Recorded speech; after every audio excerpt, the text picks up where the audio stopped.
अब हम atomic model को पढ़ने वाले हैं। एटॉमिक मॉडल किसे कहते हैं? How the particles are arranged in an atom. Atom के अंदर सब एटॉमिक पार्टिकल्स किस तरह से तरतीब में हैं, किस तरह से अरेंज्ड हैं, इसे हम एटॉमिक मॉडल कहते हैं। तो अलग अलग साइंसदानों ने एटम के शेप, इसमें मौजूद इलेक्ट्रॉन, प्रोटॉन और न्यूट्रॉन की अरेंजमेंट को अलग अलग तरह से बताया और इसी को हम एटॉमिक मॉडल कहते हैं।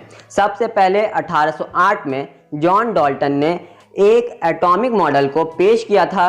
बिलियार्ड बॉल ऑफ मॉडल कहते हैं इस एटॉमिक मॉडल को। बिलियार्ड बॉल यानी कि स्नूकर का बॉल। स्नूकर का बॉल आपने देखा ही होगा, लाल कलर का होता है। आपने बिलियार्ड का नाम भी सुना ही होगा, मोबाइल वगैरह में बिलियार्ड के नाम से गेम भी आता है जो कि स्नूकर बॉल ही होता है, जो सॉलिड की एक बॉल होती है लाल कलर की।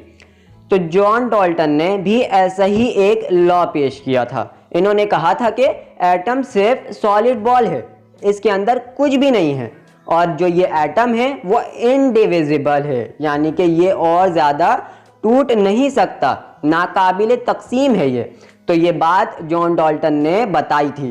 बाद में डिस्कवरी के बाद ये लॉ गलत साबित हो गया, जिसके बाद 1900 में एक साइंटिस्ट जे थॉमसन साहब आए। इन्होंने एक अलग लॉ पेश किया। जब ये लॉ पेश किया गया तो उस वक्त तक इलेक्ट्रॉन और प्रोटॉन की डिस्कवरी हो गई थी।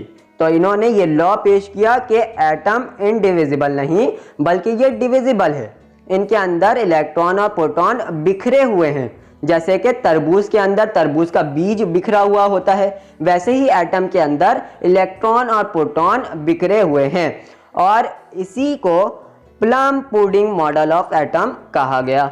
इससे मुराद है कि एटम के अंदर पॉजिटिव चार्ज और नेगेटिव चार्ज स्कैटर्ड यानी बिखरा हुआ है। और बाद में ये भी मॉडल गलत साबित हो गया क्योंकि इलेक्ट्रॉन और प्रोटॉन एक खास पोजीशन में मौजूद होते हैं।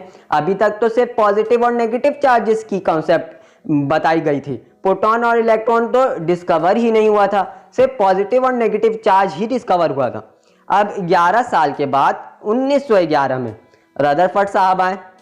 इन्होंने क्या कहा भाई, जो कि ब्रिटिश के एक फिजिस्ट है ये, और इन्होंने फिर अपना एक नया मॉडल पेश किया जिसे nuclear model of an atom कहते हैं, जिसमें इन्होंने न्यूक्लियस का कॉन्सेप्ट बताया था कि एटम के अंदर न्यूक्लियस मौजूद होता है जिसके अंदर सारे प्रोटॉन मौजूद होते हैं और इस न्यूक्लियस के अंदर बाहर की तरफ इलेक्ट्रॉन रिवॉल्व कर रहे होते हैं, घूम रहे होते हैं और ये इलेक्ट्रॉन अपने अंदर से लगातार एनर्जी को इमिट कर रहे होते हैं, निकाल रहे होते हैं। बाद में इस मॉडल के अंदर भी कुछ खराबी निकल आई, कुछ गलतियां निकल आई, जिसके बाद 1913 में नील बोहर ने इन गलतियों की करेक्शन को अपने साथ लाया।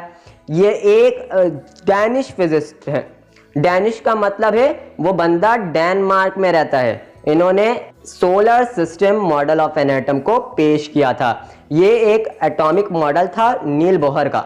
इस मॉडल को प्रेजेंट किया था नील बोहर ने, जिसमें इन्होंने बताया था कि जैसे सोलर सिस्टम में सन के इर्द गिर्द प्लैनेट्स एक ऑर्बिट में घूम रहे होते हैं। ऐसा तो नहीं होता ना कि अर्थ की मर्जी आई तो वो दूर भाग गया और अर्थ की मर्जी आई, अर्थ प्लैनेट है भाई, उसकी मर्जी हो रही है भाई, हम तो सन के करीब जाना चाह रहे हैं तो सन के करीब चले जाते हैं। नहीं, ऐसा नहीं होता, वो हमेशा अपने ऑर्बिट में घूम रहे होते हैं।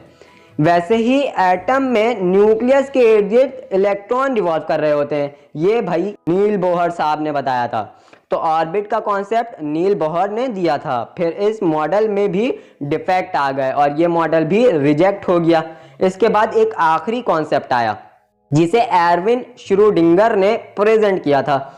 ये quantum mechanical model of an atom कहलाता है। ये मॉडल जो है वो क्या कहलाता है? Quantum mechanical model of an atom. अभी हमने एटॉमिक मॉडल के कॉन्सेप्ट, ये सब बेसिक कॉन्सेप्ट को पढ़ा है। अभी हम सब कुछ धीरे धीरे डिटेल में डिस्कस करेंगे कि क्या खराबी आ गई अर्नेस्ट रदरफोर्ड के मॉडल में, नील बोहर ने एटम के बारे में क्या कहा था। तो चलिए आगे बढ़ते हैं और इन सबको डिटेल में डिस्कस करते हैं। अगर आप मेरे चैनल पर नए हैं तो इसे सब्सक्राइब करिएगा, वीडियो अच्छी लगी हो तो इसे लाइक करिएगा। मिलते हैं एक नए वीडियो के साथ, जब तक के लिए अल्लाह हाफ़िज़।